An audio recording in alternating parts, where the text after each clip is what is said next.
ప్రియమైన ఆత్మీయులారా, అందరికీ నమస్కారం. జ్ఞానిసత్వ టీవీ ప్రేక్షకులకి మహాశివరాత్రి పర్వదిన శుభాకాంక్షలు. భారతదేశం అనేది చాలా పురాతన ప్రాచీన దేశం. అదేవిధంగా జ్ఞానానికి, ధర్మానికి, సత్యానికి పుట్టినిల్లులాగా ఉంది.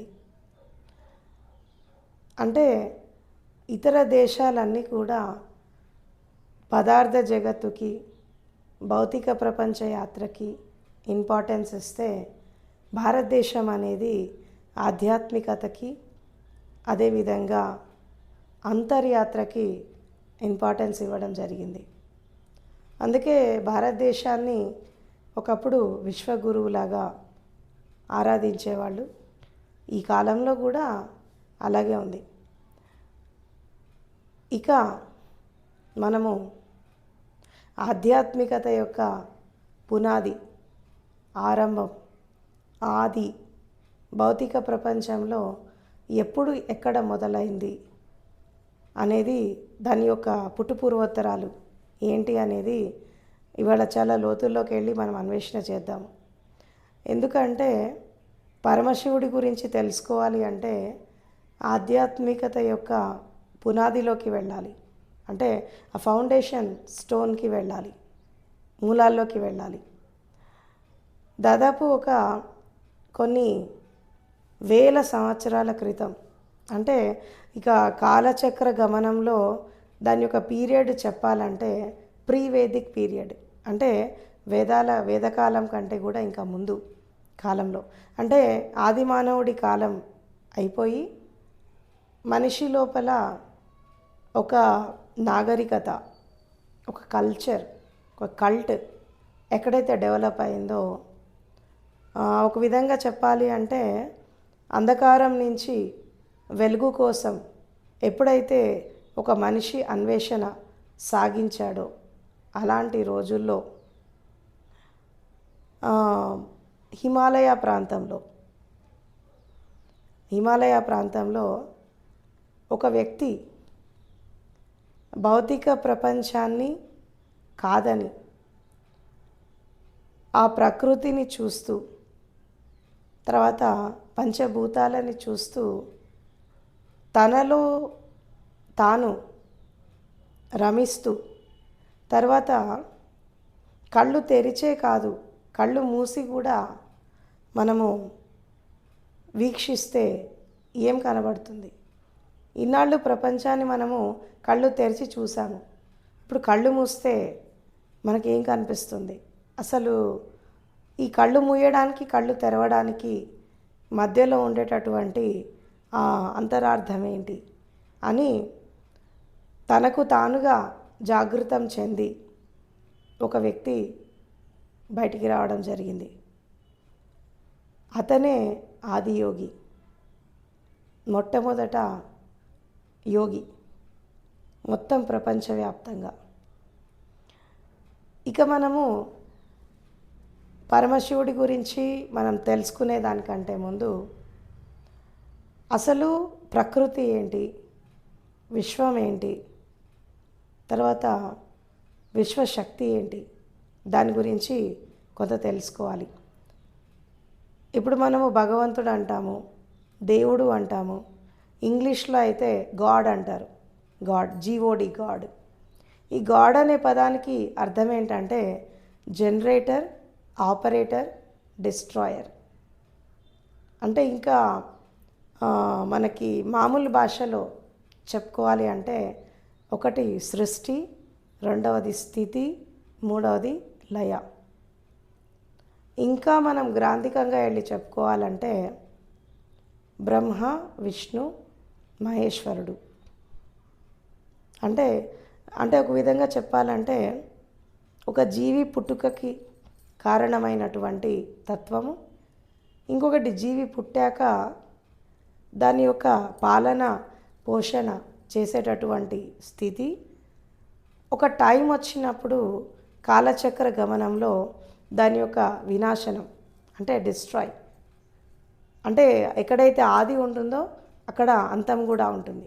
ఆ అంతం చేసేటటువంటి ఆ తత్వం, దాన్నే మనము గాడ్ అన్నాం, దాన్ని మనం దేవుడు అంటాం. అయితే ఈ దేవుడు అనే పదం అనేది ప్రపంచంలో చాలా పొల్యూట్ అయిపోయింది.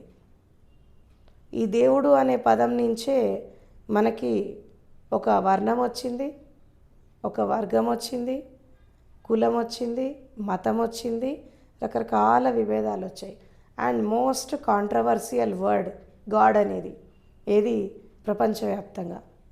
అయితే అసలు నిజమైనటువంటి తత్వం ఎలా ఉంటుంది అనేది చాలామందికి తెలియదు. అంటే ఒక్కొక్కళ్ళు ఒక్కొక్క జాతికి చెందిన వాళ్ళు, ఒక్కొక్క దేశానికి చెందిన వాళ్ళు, ఒక్కొక్క వర్గానికి చెందిన వాళ్ళు, ఒక్కొక్క మతానికి చెందిన వాళ్ళు ఆ మత ప్రబోధకులు లేదా ప్రవక్తలు లేదా వాళ్ళ యొక్క గాడ్ ఫాదర్స్ ఎవరైతే ఉంటారో వీళ్ళే దేవుడు వీళ్ళే దేవుడు అని చెప్పి పెట్టుకొని అంతవరకే పరిమితమైపోయారు. అందుకే ఇన్ని విభేదాలు వచ్చాయి దేవుడు అనే పేరు మీద. అందుకే ఇక్కడ వేమన ఒక పద్యం చెప్తారు. ఏంటి అంటే, దైవంబు ఒక్కడను మాట ధరణిలోన సహజముగా పలుకుదురు సర్వజనులు, అతడు ఎందున్నాడని ఎరుగలేక గానలేక జగమెల్ల అందులైరి అని అంటారు. అంటే దేవుడంతా ఒకటే ఒకటే అని చాలామంది చాలా ఈజీగా మాట్లాడతారు. అసలు నిజంగా దేవుడు అనేవాడు ఉన్నాడా లేడా, ఉంటే ఎలా ఉంటాడు, అసలు ఆయనకి రూపం ఉందా లేదా, ఇది చాలామంది తెలుసుకోలేక అర్థం చేసుకోలేక, అసలు దేవుడు అంటే ఫస్ట్ తెలుసుకోవాలి అంటే ఎవరిది వాళ్ళు ఫస్ట్ తెలుసుకోవాలి. ఎందుకంటే ఒక ఊతపదం అయిపోయింది దేవుడు అనేటటువంటి పదము, ప్రపంచంలో ఊతపదం లాగా ఉంది. ఇక ప్రార్థనలు, పూజలు, నమాజ్లు, తర్వాత ఇవన్నీ కూడా కాంప్లైంట్ బాక్స్ అయిపోయినాయి. కాంప్లైంట్ బాక్స్ అంటే మీకు తెలుసు, అంటే ఒక వ్యక్తిని లేదా ఒక రాయిని లేదా ఒక మందిరాన్ని లేదా ఒక గిరిజాగారినికి వెళ్ళి నువ్వు ఒక కోరిక కోరుకున్నప్పుడు అది తీరిస్తేనేమో ఆ దేవుడు మంచివాడు లేకపోతే చెడ్డవాడు. అంటే ప్రార్థనలన్నీ ఏమైపోయినాయి, వీళ్ళు భగవంతుడి కోసం ప్రార్థన చేయట్లేదు, వీళ్ళ కోరికలు తీర్చుకోవడానికి చేస్తున్నారు. భగవంతుడిని దర్శించాలి, ఆ తత్వం తెలుసుకోవాలి, లేదా మనం దాన్ని అనుభవించాలి, ఆ తత్వంతో మనం జీవించాలి అని చెప్పి ఎవ్వరు కూడా ప్రార్థనలు చేయట్లేదు, పూజలు చేయట్లేదు. కేవలం వీళ్ళకున్నటువంటి భౌతిక అవసరాలు తీరుతాయి. ఇంకోటి ఏంటంటే, వీళ్ళకి భగవంతుడు అంటే భక్తి కాదు, భయం. They are not God loving people, God feared people. ఆ భయంతో కొలుస్తున్నారు, కోరికల కోసం కొలుస్తున్నారు. కానీ సత్యాన్ని అర్థం చేసుకోవడానికి వాళ్ళు భగవంతుడిని ఆరాధించట్లేదు. అసలు నిజంగా అన్వేషణ లేదు వీళ్ళకి. నిజంగా అసలు భగవంతుడు అనేవాడు ఉన్నాడా లేడా అనే అన్వేషణ లేదు. ఆ సత్యాన్ని తెలుసుకోవాలి అనుకోవట్లేదు, దాన్ని మనం అనుభవించాలి అని అనుకోవట్లేదు. ఇది భౌతిక ప్రపంచంలో కొన్ని వేల సంవత్సరాల క్రితం నుంచి మనం ఇది చూస్తున్నాం. ఇది అందరికీ తెలిసినటువంటి సత్యమే. ఇక మనము యథార్థ సత్యంలోకి వెళ్దాం. ఇప్పుడు మనం మాట్లాడుకుందంతా భౌతిక సత్యము. ఈ ప్రపంచంలో ఈ దేవుడి పేరు మీద, ధర్మం పేరు మీద, మతం పేరు మీద ఏమేం జరుగుతున్నాయి అనేది ఇది అందరికీ తెలిసిన విషయమే. అందరికీ కళ్ళ ముందు చూస్తున్నారు, అర్థమవుతోంది. ఒక విధంగా చెప్పాలంటే యుద్ధాలు జరుగుతున్నాయి, హింస జరుగుతోంది, అట్రాసిటీస్ జరుగుతున్నాయి ఈ పదాన్ని పట్టుకొని. కానీ ఎవరు కూడా అసలు దీని వెనకాల ఉండేటటువంటి ఆ సత్యం ఏంటి అని చెప్పి ఎవరు కూడా లోతుల్లో అధ్యయనం చేయట్లేదు. ఇంకొక విషయం, ఇక్కడ ఒక సత్యం అర్థం కావాలి. ఏంటి అంటే, భగవంతుడు అనేటటువంటి స్థితి అది వ్యక్తి కాదు, శక్తి. It's a power. అది ఫస్ట్ అర్థం చేసుకోవాలి. ఈ ఈ శక్తికి ఎప్పుడైతే మనం భౌతిక రూపం ఇచ్చామో అక్కడ కాంట్రవర్సీ స్టార్ట్ అయింది.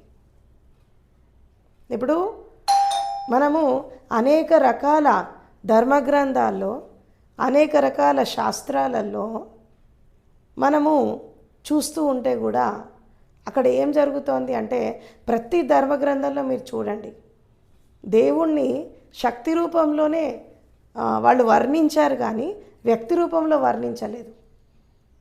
మీరు గమనించండి. ఎందుకంటే విశ్వశక్తి కానీ ప్రకృతి శక్తి కానీ ఇవన్నీ కూడా శక్తి రూపంలోనే ఉన్నాయని చెప్పి మనకి చాలామంది చెప్పారు. మీరు ఉపనిషత్తులో చూసినా, రకరకాల ధర్మపదాల్లో చూసినా, ఏ ధర్మగ్రంథాలన్నా చూడండి, శక్తిలాగానే చూపించారు, కానీ వ్యక్తిలాగా ఎవరు చూపించలేదు. ఇది ఈ సత్యాన్ని అర్థం చేసుకోవడానికి ఎవరు రెడీగా లేరు. అది లేకపోవడం వల్ల ఏం జరుగుతోంది అంటే రకరకాల విభేదాలు వచ్చేసాయి.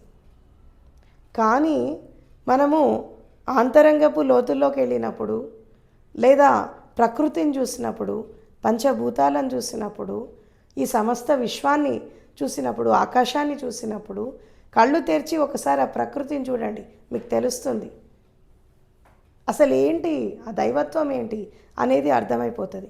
మనిషి ఎప్పుడైతే ప్రకృతికి, పంచభూతాలకి, పంచతత్వాలకి, ఈ విశ్వానికి అంటే యూనివర్స్, ఈ బ్రహ్మాండానికి ఎప్పుడైతే దూరమైపోయి జీవించడం ఎప్పుడైతే మొదలుపెట్టాడో, సంకుచితంతో, స్వార్థంతో, కోరికలతో, అత్యాశలతో బతకడం ఎప్పుడైతే స్టార్ట్ చేశాడో, అక్కడ నుంచి ఏం జరిగింది అంటే సత్యానికి ఆమడ దూరం వెళ్ళిపోయాడు. ఎప్పుడైతే సత్యానికి ఆమడ దూరం వెళ్ళిపోయాడో అక్కడ అన్ని విభేదాలే వచ్చేసాయి. సో ఈరోజు ఈ సందర్భంగా, ఈ మహాశివరాత్రి సందర్భంగా మనము ఆది యోగి గురించి, తర్వాత ఈ యొక్క దైవత్వం గురించి, తర్వాత శక్తి గురించి మనం చాలా క్రిస్టల్ క్లియర్గా అర్థం చేసుకోవాలి. ఇంకోటి ఏంటంటే, ఒక వ్యక్తి మనిషిలాగా పుట్టి తన లోపల ఉన్నటువంటి శక్తిని జాగృతం చేసుకొని, చైతన్యాన్ని జాగృతం చేసుకొని, తర్వాత తన లోపల ఉండేటటువంటి సత్యాన్వేషణ చేసి అర్థం చేసుకొని తను ఒక శక్తిలాగా మారి ప్రపంచానికి ఆ శక్తిని, ఆ జ్ఞానాన్ని అందించేటటువంటి వాళ్ళని మనము మహర్షులు అంటాము, తర్వాత సాధువులు అంటాము, మెల్లిమెల్లిగా ఋషులు, మునులు, తత్వవేత్తలు, జ్ఞానులు, తర్వాత మహర్షులు. వీళ్ళని దైవంలాగా ఆరాధించడం అనేది భారతదేశంలో కానీ ప్రపంచంలో కానీ మొదలైంది. అందుకే ఒక్కొక్క మహర్షికి, ఒక్కొక్క మహాపురుషుడికి ఒక్కొక్క మతాన్ని అంటగట్టారు, ఒక్కొక్క వర్గాన్ని అంటగట్టారు, ఒక్కొక్క జాతిని అంటగట్టారు. కానీ నిజంగా ఒక వ్యక్తి జ్ఞానాన్ని అందుకున్నప్పుడు, విశ్వశక్తిని తన లోపల జాగృతం చేసుకున్నప్పుడు, లేదా ప్రకృతి శక్తిని జాగృతం చేసుకున్నప్పుడు, తన లోపల చైతన్యాన్ని జాగృతం చేసుకున్నప్పుడు వాళ్ళకి ఈ ప్రాపంచిక విభేదాలతో సంబంధం లేదు, ప్రాపంచికమైనటువంటి స్థితిగతులతో సంబంధం లేదు. ఇప్పుడు జ్ఞానాన్ని ఎవరు పంచినా ఒక వర్గం వాళ్ళకి, ఒక తెగ వాళ్ళకి పంచలేదు, మొత్తం సమస్త మానవాళికి పంచారు.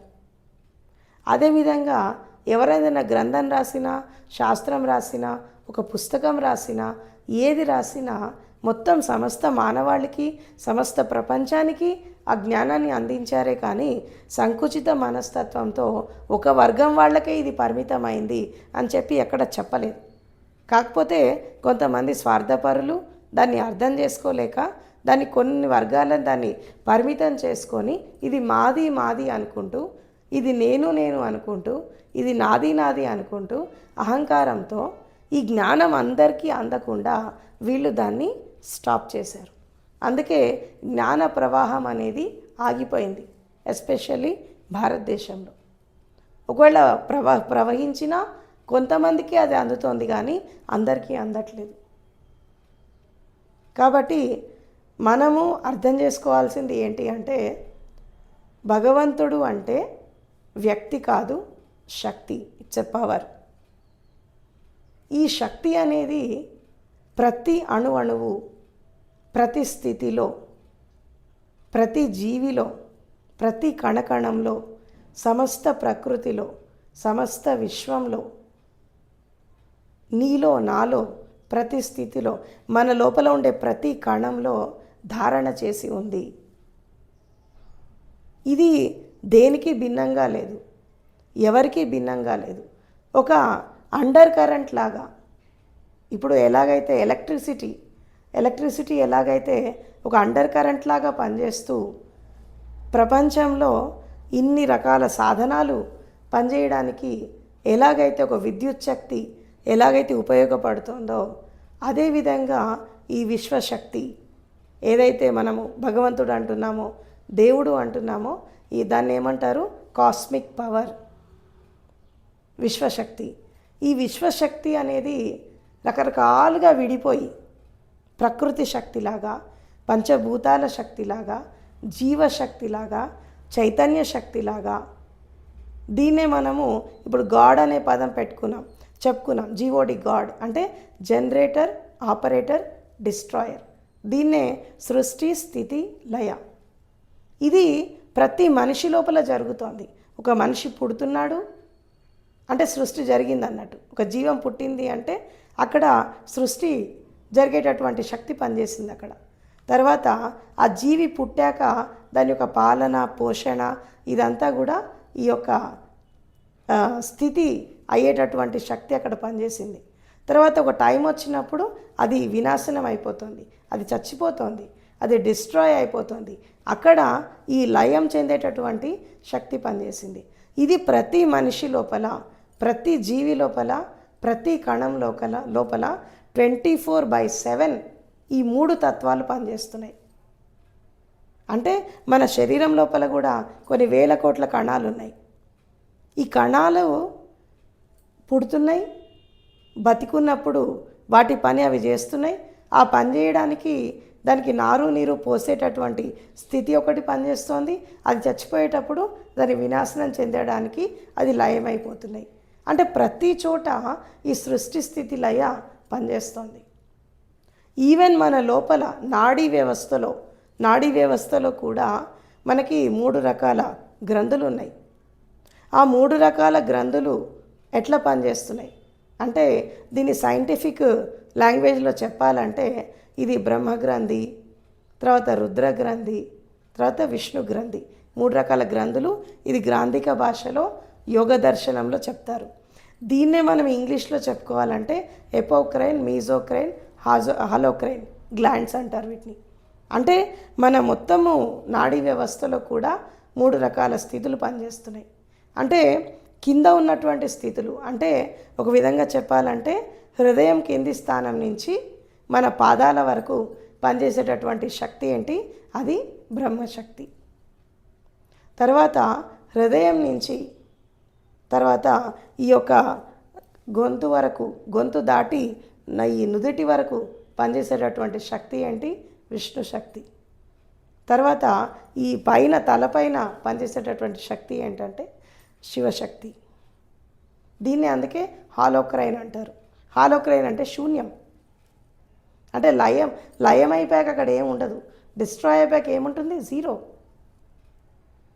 అంటే ఇక్కడ ప్రతి ఒక్క స్థితిలో ఇవన్నీ మన గ్రంథులు కానీ, మన నాడీ వ్యవస్థ కానీ, మన శరీరం లోపల ఉండే ప్రతి కణం కానీ ఈ 3టిని ధారణ చేసి ఉంది. ఒక జీవి లోపల 24/7 ఇది జరుగుతోంది. ఇది మన శరీరం, మన మనసు లోపల కూడా చూడండి. ఇప్పుడున్న ఆలోచన ఇంకో క్షణంలో ఉండదు. అంటే ఆలోచన పుడుతోంది, ఉన్నప్పుడు దాన్ని మనం అనుభవిస్తున్నాం, ఆ స్థితి మంచి చెడు చూస్తున్నాం, అది పోయినప్పుడు పోతుంది. ఈ క్షణం ఉన్న ఆలోచన మరుక్షణం ఉండట్లేదు, మరుక్షణం ఉంది, ఇంకో క్షణంలో ఉండట్లేదు. అక్కడ ప్రతి చోట పుట్టుక ఉంది, పాలన ఉంది, తర్వాత మరణం ఉంది.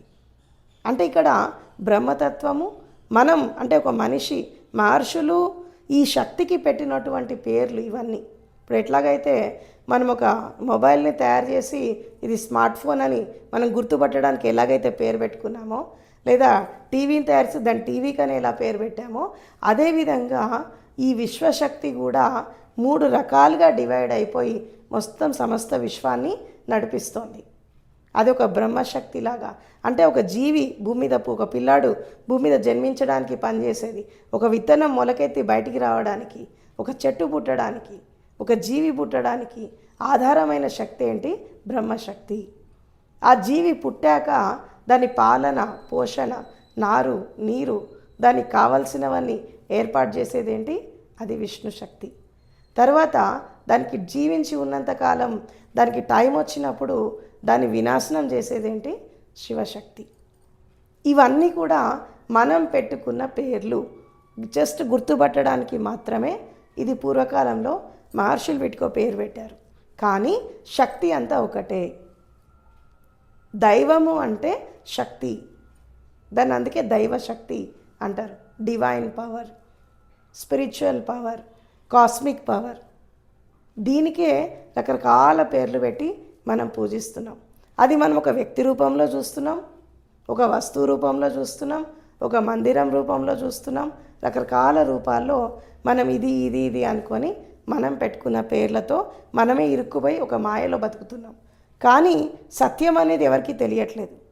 సో కాబట్టి ఇలాంటి సత్యాన్ని ఇప్పటిదాకా మనం ఏదైతే డిస్కషన్ చేశామో, ఈవెన్ మన ప్రతి కణంలో కూడా మీరు గమనించండి, ప్రతి కణంలో కూడా 3 స్థితులు ఉన్నాయి. కణంలో ఏముంటుంది? 3 స్టేజెస్ ఉంటాయి యాటమ్కి. ఏంటి ఉంటుంది? ఒకటి ఎలక్ట్రాన్ ఉంటుంది, ప్రోటాన్ ఉంటుంది, న్యూట్రాన్ ఉంటాయి. ఇక్కడ కూడా 3 స్థితులు మనకు కనబడుతున్నాయి. అంటే ప్రతి చోట ఈ త్రిమూర్తి తత్వం అనేది ప్రతి చోట మనకు కనిపిస్తుంది, ప్రతి స్థితిలో మనకు కనిపిస్తుంది. అంటే దీన్ని ప్రతిసారి మనము అర్థం చేసుకుంటూ ముందుకు వెళ్ళాలి. ఈ విధంగానే మనం ఈరోజు తెలుసుకుందాం శివరాత్రి యొక్క సత్యాన్ని. ఇది ఆధ్యాత్మికతకి పునాది. అంటే భౌతిక ప్రపంచం అనేది శరీరంతో, మనసుతో, ఇంద్రియాలతో, అదేవిధంగా ఈ హృదయంతో నడుస్తోంది, ప్రకృతితో నడుస్తోంది. ఈ శక్తి అనేది దానికి మూలంలాగా ఉంది. అంటే భౌతిక ప్రపంచం నడవడానికి, ఒక మనిషి నడవడానికి శక్తి అనేది మూలం. అందుకే దీన్ని ఏమంటారు? శరీరం నడవడానికి దీన్ని ఇంకా మామూలు భాషలో చెప్పాలంటే ఎనర్జీ. అంటే ఇక్కడ మ్యాటర్ ఉంది, ఎనర్జీ కూడా ఉంది. ఇది సైన్స్ చెప్తోంది కదా. మనకి ఆల్బర్ట్ ఐన్స్టీన్ చెప్పినటువంటి ఫార్ములా, థియరీ ఆఫ్ రిలేటివిటీలో E = mc² ఫార్ములా ఏదైతే ఉందో దాంట్లో ఏముంది? ఎనర్జీ ఉంది, మ్యాటర్ ఉంది, తర్వాత కాంపోనెంట్ ఉంది. 3 ఉన్నాయి. ఈ 3 కలిస్తేనే టోటల్ యూనివర్స్. అంటే సాపేక్ష సిద్ధాంతం ప్రకారం తీసుకున్న ఒకదానికోటి కనెక్ట్ అయిపోయి, ఒకదానికోటి లింకప్ అయిపోయి ఈ సమస్త విశ్వము, సమస్త ప్రకృతి నడుస్తోంది అని చెప్పి మనకి సైన్స్ కూడా నిరూపించింది. అదేవిధంగా శబ్దము, తర్వాత కాంతి, రెండవది పదార్థము, ఈ 3 కలిస్తేనే సమస్త విశ్వం నడుస్తోంది అని చెప్పి మనకి సైన్స్ కూడా చెప్తోంది. ఇది అందరికీ తెలిసినటువంటి విషయాలే, ఇవేం కొత్త విషయాలు కాదు. ఇదే సత్యాన్ని కొన్ని వేల సంవత్సరాల క్రితం ఒక వ్యక్తి మొట్టమొదటిసారిగా, అంటే మానవ చరిత్రలో మొట్టమొదటిసారిగా ఒక వ్యక్తి దీన్ని అంతర్ముఖమై అన్వేషించాడు. అతనే ఆదియోగి. ఈ ఆదియోగి యొక్క పుట్టు పూర్వోత్తరాలు ఏంటి, తను ఎక్కడి నుంచి వచ్చాడు, తన తల్లిదండ్రి ఎవరు, తన జననం ఏంటి అనేది ఇంతవరకు ఎవరికి తెలీదు. దీని మీద రకరకాల కథనాలు ఉన్నాయి, రకరకాల కథలు ఉన్నాయి, పురాణాల్లో ఉన్నాయి, సైన్స్లో ఉన్నాయి, రకరకాలుగా ఉన్నాయి. అయితే ఇక్కడ ఒక వ్యక్తి భూమి మీద జన్మించడానికి ఎవరో ఒకళ్ళు కారణం అయి ఉంటారు. తప్పకుండా స్త్రీ పురుషుల నుంచే వచ్చి ఉంటారు. ఎందుకంటే దేహం కావాలి కదా, శరీరం కావాలి కదా. ఇక్కడ పురాణాల ప్రకారం తీసుకుంటే ఆ వ్యక్తి స్వయంభూ, అతనికి తల్లిదండ్రి లేరు, ఎవరు లేరు, అలా ఆకాశం నుంచి వచ్చేసాడు అని చెప్పి పురాణాల్లో చెప్తారు. ఇక మనము చరిత్ర తీసుకుంటే భారతదేశం యొక్క చరిత్ర తీసుకున్నప్పుడు మనకి ఇక్కడ 2 రకాల సంస్కృతులు కనబడతాయి భారతదేశంలో. ఏంటి అంటే, ఒకటి నాగా కల్చర్ ఒకటి ఉంది, దీన్ని నాగా కల్ట్ అంటారు, వాళ్ళనే మనము ద్రావిడియన్స్ అంటాం. తర్వాత ఇంకొక కల్ట్ ఉంది, ఏంటంటే ఆరియన్స్, వాళ్ళు మైగ్రేట్ అయ్యి వచ్చారు వేరే దేశం నుంచి. ఇది చరిత్ర చెప్తున్నటువంటి సత్యము. సో ఈ ఆదియోగి అనేటటువంటి వ్యక్తి ఆది మానవుడి కాలంలో ఒక కొండ ప్రాంతంలో, అంటే గిరిజన ప్రాంతంలో, అంటే హిమాలయాలలో దాన్ని మానస సరోవరం, దాని పక్కనే ఇంకొక సరోవరం ఉంది, దాన్ని కాంతా సరోవరం అంటారు. ఈ కాంతా సరోవరం ఆ పరిధిలో ఉన్నటువంటి ఒక వ్యక్తి తపస్సులో కూర్చున్నాడు. కళ్ళు మూసుకొని కూర్చుంటూ తనలో తాను నిమగ్నం అయిపోయి కూర్చుంటూ ఉంటే కొంతమంది మనుషులు అక్కడికి వచ్చి ఆయన ఎదురుగా కొన్ని వేల మంది వచ్చి కూర్చున్నారు. ఆయన అలా తపస్సులో కూర్చున్నప్పుడు కళ్ళు తెరవట్లేదు, మాట్లాడట్లేదు, ఏం చేయట్లా, ఆయనలో ఆయన కూర్చున్నాడు. అలా కూర్చున్నప్పుడు ఏం జరిగింది, అందరూ చూశారు, ఏదైనా మాట్లాడతాడేమో పలకరిద్దామని అంటే ఆయన కళ్ళు తెరవలేదు, మాట్లాడలేదు. ఆఖరికి అందరూ వెళ్ళిపోగా ఒక 7 వ్యక్తులు అలాగే కూర్చుండిపోయారు. 7 వ్యక్తులు అలాగే ఆయన దగ్గర చుట్టూ కూర్చుండిపోయారు. ఆ 7 వ్యక్తులు ఆయన కూర్చున్నారు. చూస్తూ వాళ్ళకి తెలియకుండానే వాళ్ళు కూడా కళ్ళు మూశారు. ఎంతసేపు కళ్ళు మూసిన వ్యక్తిని చూస్తూ ఉంటారు, వీళ్ళు కూడా కళ్ళు మూశారు. కళ్ళు మూసి అలా కూర్చుండిపోయారు స్టేబుల్, ఓ రాయిలాగా కూర్చున్నారు. ఆయనను చూస్తూ కళ్ళు మూశారు. ఆయన ఎలా కూర్చున్నాడు, వీళ్ళు కూడా అలా కూర్చుండిపోయారు.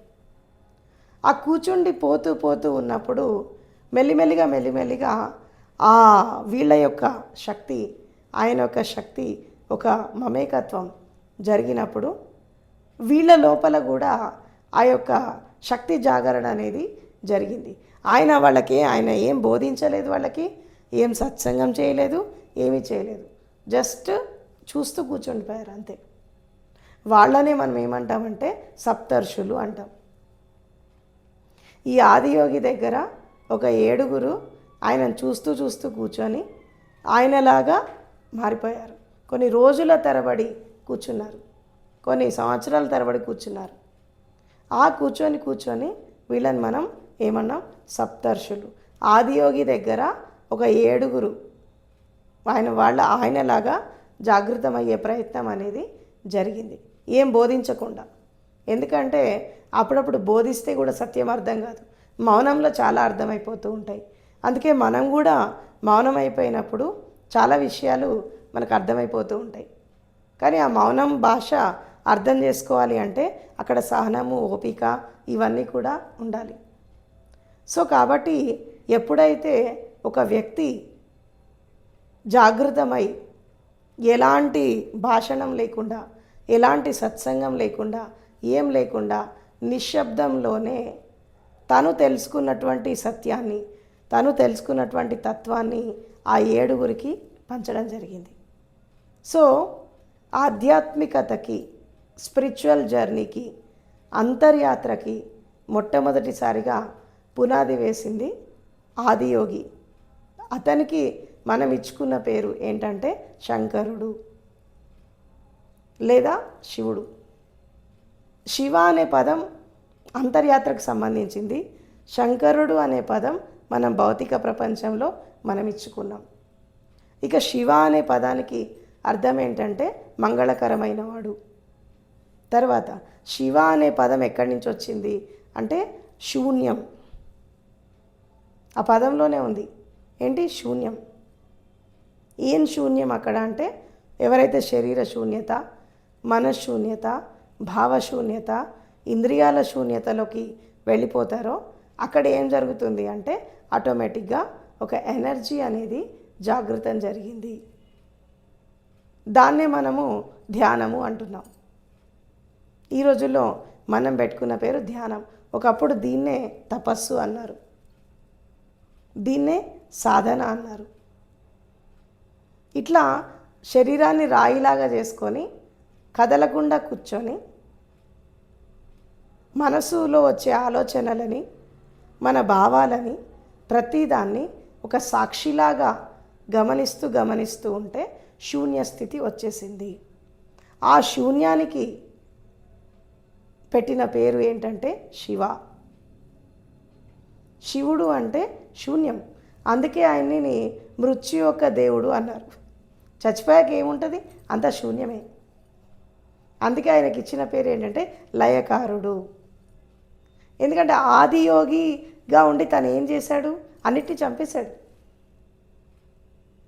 ఇప్పుడు కామాన్ని దహించాడు అని అంటాం, కాముడిని చంపేశాడు అని అంటాం. దానికి ఒక స్టోరీ కూడా ఉంది. ఆ స్టోరీస్ అంతా మనకు అనవసరం. దాంట్లో ఉండే సత్యం అర్థం చేసుకుందాం. ఏంటి అంటే, కామము అంటే ఏంటి? కోరిక. మన లోపల జనించే రకరకాల కోరికలు. అది శారీరక వ్యామోహం కావచ్చు, భౌతిక వ్యామోహాలు కావచ్చు, ఆకర్షణ కావచ్చు, ఇంకేదైనా కావచ్చు. అంటే కామాన్ని దహించాడు. ఎలా దహించాడు? మూడో నేత్రం ద్వారా.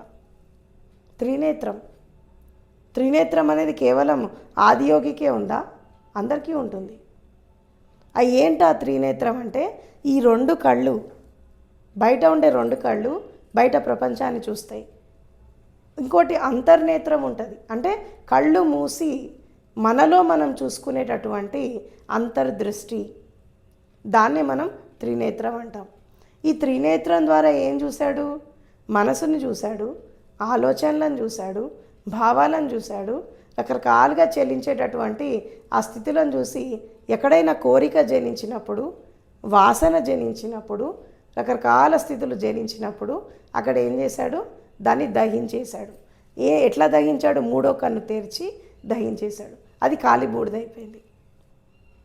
అంటే ఎవరికైతే త్రినేత్రం ఓపెన్ అవుతుందో, అంటే అంతర్దృష్టి ఎప్పుడైతే వస్తుందో, ఈ ప్రపంచాన్ని చూస్తున్న రెండు కళ్ళు మూసుకొని మన మనోనేత్రాన్ని, మన అంతర్నేత్రాన్ని, మన జ్ఞాననేత్రాన్ని ఎప్పుడైతే మనము ఓపెన్ చేసి లోపల నుంచి చూస్తామో దాన్ని మనం త్రినేత్రం అన్నాం. ఈ త్రినేత్రం అనేది ఎలా ఉంటుంది అంటే సాక్షిలాగా ఉంటుంది, జాగృతిలో ఉంటుంది. ఈ జాగృతిలో సాక్షిలాగా ఉండే నేత్రాన్నే మనం త్రినేత్రం అన్నాం. ఈ త్రినేత్రం తెరుచుకున్నప్పుడు ఏమైపోతుంది? మన లోపల ఉండే కోరికలు, వాసనలు, ఆకర్షణలు ఇదంతా కూడా దహించుకుపోతాయి. దీన్నే కామదహనం అన్నారు. పరమశివుడు తపస్సులో ఉన్నప్పుడు ఆ మన్మధుడు వచ్చి ఏదో బాణం వేశాడు. ఆ మన్మధుడు ఏంటి? నీ మనసులో ఉండే కోరికలు, నీ వాసనలు.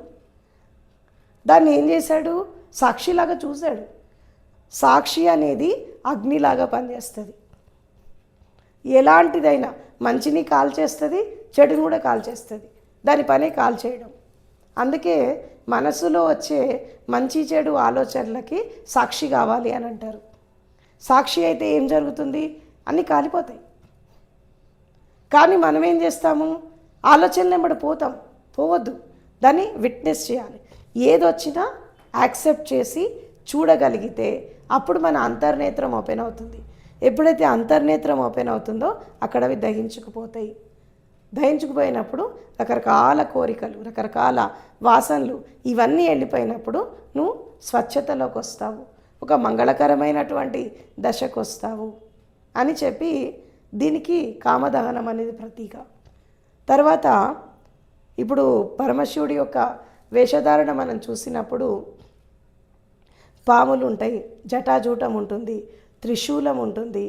తర్వాత ఇప్పుడు మన భౌతిక ప్రపంచంలో మనం చూసేటటువంటి రూపం, తర్వాత పులి చర్మం ఉంటుంది. నెక్స్ట్ శరీరానికి విభూతి అంటే బూడిదే పూసుకుంటాడు. ఇదంతా ఏంటి? దేనికి ప్రతీక? త్రిశూలం అంటే శక్తికి ప్రతీక. ఇందాకని మనం చెప్పుకున్నాం ఏంటి? సృష్టి స్థితి లయ. త్రిశూలం శక్తికి ప్రతీక. తర్వాత ఈ బూడిదే పూసుకోవడం ఏంటి అంటే వైరాగ్యానికి ప్రతీక. ఆఖరికి మిగిలేదు బూడిదే. ఈయన శ్మశాన రుద్రుడు అని అంటారు. ఈయన ఎక్కువ శ్మశానాల్లో ఉంటాడు. కాలే శవం కాలినప్పుడు ఆ బూడిద పూసుకుంటాడు. ఇదంతా కూడా మనం శివుణ్ణి, శంకరుణ్ణి రకరకాల రూపంలో మనము ఆరాధిస్తూ ఉంటాం. అంటే శ్మశాన రుద్రుడిలాగా, నటరాజులాగా, తర్వాత ఒక ప్రసన్నమైనటువంటి వదనంతో, ఒక రౌద్ర రూపంలో, ఒక తపస్విలాగా, ఒక యోగిలాగా, ఇట్లా ఎన్నో రకాల రూపాలలో మనము ఆయనని చూసాం చిత్రపటాల్లో. అలా ఆరాధిస్తూ ఉంటారు. అయితే ఇక్కడ నటరాజ స్వరూపం అనేది ఏంటి అంటే ఒక ఉత్సవం, ఒక విన్యాసం. ఎందుకంటే జీవితం అంటే లీల. ఈ సమస్త విశ్వము ఏంటి, ఎప్పుడు ఒక సెలబ్రేషన్లో ఉంది. ఎందుకంటే శక్తి యొక్క స్వభావమే సెలబ్రేషన్. భౌతికత యొక్క స్వభావం ఏంటి, స్థిరత్వం. గుర్తుపెట్టుకోండి, భౌతికత యొక్క స్వభావం ఏంటి, స్థిరత్వం. ఇప్పుడు ఆ వస్తువుని అక్కడ పెట్టారు, అది మనం తీసేదాకా అక్కడే ఉంటుంది. అవునా? చాలా రకాల వస్తువులు జడంగా ఉన్నవి మనం ముట్టుకునేదాకా అవి అక్కడే ఉంటాయి. కానీ శక్తి ఒక చోటు ఉండదు, ప్రసరిస్తూ ఉంటుంది, ప్రసరిస్తూ ఉంటుంది.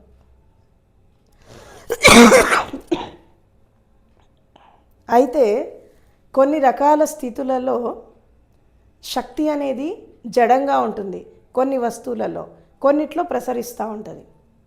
ఇప్పుడు మాటల ద్వారా, ఆలోచనల ద్వారా, భావాల ద్వారా, దృష్టి ద్వారా, ఇంద్రియాల ద్వారా ఈ శక్తి అనేది ఒక జీవించి ఉన్నటువంటి వ్యక్తిలో, ఒక జీవిలో, ఒక పక్షిలో, ఒక పశువులో, ఒక చెట్టులో రకరకాలుగా ప్రవహిస్తూ ఉంది. అయితే ఈ నటరాజ అనేది దీన్ని ఏమంటారంటే కాస్మిక్ డ్యాన్స్ అంటారు దీన్ని. అంటే కాస్మిక్ డ్యాన్స్ అంటే శక్తితో జరిగేటటువంటి ఒక విన్యాసం. దానికి ఇచ్చిన పేరు ఏంటంటే నటరాజ స్వరూపం. దీన్ని ఇంకో విధంగా చెప్పాలంటే కంచి పరమాచార్య ఆయన ఏం చెప్తారంటే ఉన్మత్త నటనం అని అంటాడు. ఉన్మత్త శివతాండవం చేస్తారు కదా, శివతాండవం ఏంటంటే ఉన్మత్త నటనం. ఉన్మత్త నటనం అంటే ఏంటి, శరీరాన్ని, మనసుని, ఇంద్రియాలని మర్చిపోయి శక్తితో జంప్ చేసేటటువంటి స్థితి. మీరు కొంతమంది డాన్సర్స్ని చూడండి, వాళ్ళు బాగా లీనమైపోయి నృత్యం చేస్తుంటే వాళ్ళు ఇట్లా కొంతమంది బాగా జంప్ చేస్తున్నప్పుడు అక్కడ శరీరం కనబడదు, వాళ్ళ లోపల ఉండే శక్తి కనబడుతూ ఉంటుంది. మన తీక్షణంగా మనం ఆ స్థితిని అబ్జర్వ్ చేసినప్పుడు దాన్ని ఏమంటారంటే ఉన్మత్త నటనం అంటారు. అంటే ఈ సమస్త సృష్టి అంతా కూడా ఒక విన్యాసం జరుగుతోంది, అదే శక్తి యొక్క విన్యాసం. దాన్నే కాస్మిక్ డాన్స్ అంటారు. ఈ భౌతికత అంటే భౌతిక శరీరాన్ని పక్కకు పెడితే ఎనర్జీ అనేది ఎప్పుడు మూమెంట్లో ఉంటుంది. ఈ మూమెంట్కి ఇచ్చినటువంటి పేరు ఏంటంటే కాస్మిక్ డాన్స్, కాస్మిక్ సెలబ్రేషన్. అందుకే ప్రపంచంలో సమస్త ప్రకృతి, సమస్త విశ్వం ఎప్పుడు సెలబ్రేషన్తోనే ఉంటుంది. మనిషి ఒక్కడే దుఃఖంలో ఉంటాడు, ఎందుకంటే దీనికి దూరంగా ఉన్నాడు కాబట్టి. సమస్త ప్రకృతి కూడా దీనికి అనుగుణంగా వర్క్ చేస్తూ ఉంటుంది. కాబట్టి నటరాజ స్వరూపం. తర్వాత ఈ అఘోరీస్, నాగా సాధువులు ఆయన శ్మశాన రుద్రుడిలాగా పూజిస్తారు. ఎందుకు అంటే శ్మశానంలో కూడా చేసేటటువంటి సాధనలు కొన్ని ఉన్నాయి. ఇప్పుడు అఘోర యోగం కానీ, విభూతి యోగం కానీ, తంత్రయోగం కానీ, మంత్ర సాధన కానీ, ఇవన్నీ కూడా ఆదియోగి నుంచి వచ్చినటువంటి సాధనలే. ధ్యానయోగం కానీ, జ్ఞానయోగం కానీ, వీటన్నిటికీ మూలం తనే. సో వీటన్నిటి యొక్క సాధనలు చేస్తూ చేస్తూ శ్మశానంలో ఎందుకు సాధన చేశాడు అంటే వైరాగ్యం. పులి చర్మం ఎందుకు కట్టుకున్నాడు అంటే ఆ రోజుల్లో బట్టలు అవే ఉండేవి. గిరిజన జాతికి చెందినటువంటి ఒక వ్యక్తికి ఈ బట్టలు, నాగరికత ఇది లేదు ఆ రోజుల్లో. ఆ జంతు చర్మాన్ని ఏదో కట్టుకునేవాళ్ళు శరీరాన్ని దాచుకోవడానికి. తర్వాత మెడలో పాములు ఉంటాయి. ఏంటి ఆ పాములు అంటే, పాము అనేది ఒక విధంగా కుండలిని శక్తికి ప్రతీక, జ్ఞానానికి ప్రతీక పాము. పాము స్వభావం ఏంటి అంటే, పాము తప్పు చేసినప్పుడు, ఏదైనా జంతువుని చంపినప్పుడు తన తోకను తానే ఖర్చుకుంటుంది, అంటే పశ్చాత్తాపడుతుంది. తప్పు చేసినప్పుడు పశ్చాత్తాపడుతుంది. అండ్ అదేవిధంగా ప్రతి ఒక్క కొన్ని నెలలకి, కొన్ని సంవత్సరాలకి అదేం చేస్తుందంటే తన కుబుసం విడిచేస్తుంది. కుబుసం విడిచేసి అంటే తన గతాన్ని వదిలేసి మళ్ళీ కొత్త చర్మాన్ని తీసుకుంటుంది. గతాన్ని వదిలేసి మళ్ళీ కొత్త జీవితాన్ని తీసుకుంటుంది. మొత్తం స్కిన్ ఊడిపోయి కొత్త స్కిన్ వస్తుంది. అంటే గతానికి స్వస్తి చెప్పి కొత్త జీవితాన్ని ఆహ్వానించడం.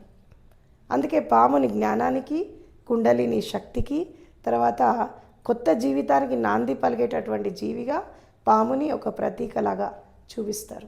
తర్వాత చంద్రవంక ఉంటుంది. చంద్రవంక ఏంటి? చంద్రుడి యొక్క వెలుగు, మన ఆంతరంగిక వెలుగు, మన యొక్క చైతన్యం యొక్క వెలుగు ఒకటే. అదేవిధంగా గంగా ఉంటుంది తలపైన. గంగ ఏంటి?